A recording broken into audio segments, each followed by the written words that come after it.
This is my disc destroyer. It's a mean little machine with one job, testing grinding discs. With so many grinding discs and countless reviews, it's hard to separate fact from fiction. This is where the disc destroyer comes in. It cuts through the noise, delivering real results. No bias, no sponsorships, just cold hard tests. Grinding discs can face a lot of real-world challenges, like high and low pressures, hot and cold materials, and of course, fast and slow speeds. This machine tests it all, so that we can finally find the truth in the reviews. Today I'm testing the Makita Type 29 flap disc, coming in at $4.29. And this disc is pretty common and easy to find. There are a lot of good reviews on this flap disc, claiming that it made their job easier than using a sander. Others said that it does the job nicely, has good value and longevity. But one review said it did a terrific job removing rust and steel. However, it experienced a lot of wear and tear in the process. So are these reviews true, or are they? Let's test them to find out. Let me break this down for you. Each disc will be grinding this test bar to see how much it can remove within 20 minutes time. This will chart out its story and tell us exactly how this disc behaves, based on how much material it removes at any given point. But if the disc stops effectively grinding the bar, or just straight up disintegrates, the test is over. Let's begin. I began the test by simulating light pressure grinding with a 4-pound weight. This is roughly equivalent to the weight of a grinder. The test started slow but steady, removing just under 3 inches of material. But after 5 minutes, the sparks faded and amps dropped. This indicated to me that the disc had stopped grinding effectively.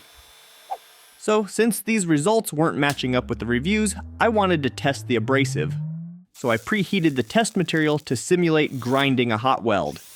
But this disc's performance changed hardly at all when I added the heat. These reviews started to seem questionable, but I had another variable to test. What if I reduced the grinder speed from 11,000 revolutions per minute down to 6,000? I ran the tests again, and the results were nearly the same, or even a bit worse. And the graph confirms it. So what's going on? Inspecting the discs, I noticed they were glazing over. The abrasive surface had smoothed out, making them ineffective. The reviews didn't add up, but I thought of one more variable to tweak. I reset the grinder to maximum speed, and decided to adjust the pressure applied to the disc instead, and swapped out the 4-pound weight and increased it to 8. And when I started the cold test, I noticed it started off strong, cutting away material at a quick pace. But just before 4 minutes, I saw smoke. The outer edge of the disc wore down, causing the test bar to make contact with the backing pad, releasing blue smoke into the air, so this test had to stop. This looks like it experienced a lot of wear and tear in the process.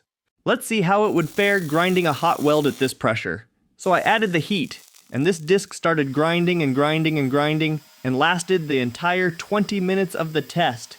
The Makita took off more than 23.5 inches of material. What it looks like here is the hot metal gave the abrasive a soft start. Unlike the cold metal, which is going to be harder by comparison and a lot more damaging to this abrasive. It looks like the hot grind gives the disc a moment to break in and have an easier grinding experience. So were these reviews true? Well, according to these tests, I'm led to believe that these positive reviews only consider the first couple of minutes of the lifespan of this disc. But it does seem true that these discs do experience a lot of wear and tear.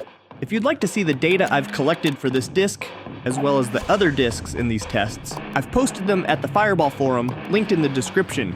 I'm going to keep posting more and more of these test videos, so stay tuned to find the truth in the reviews. And if you're wondering why I built the rig the way I did, how it works, and what it's all about, I have a video that goes into great detail that you should check out. Thank you guys for watching, and I'll see you in the next one.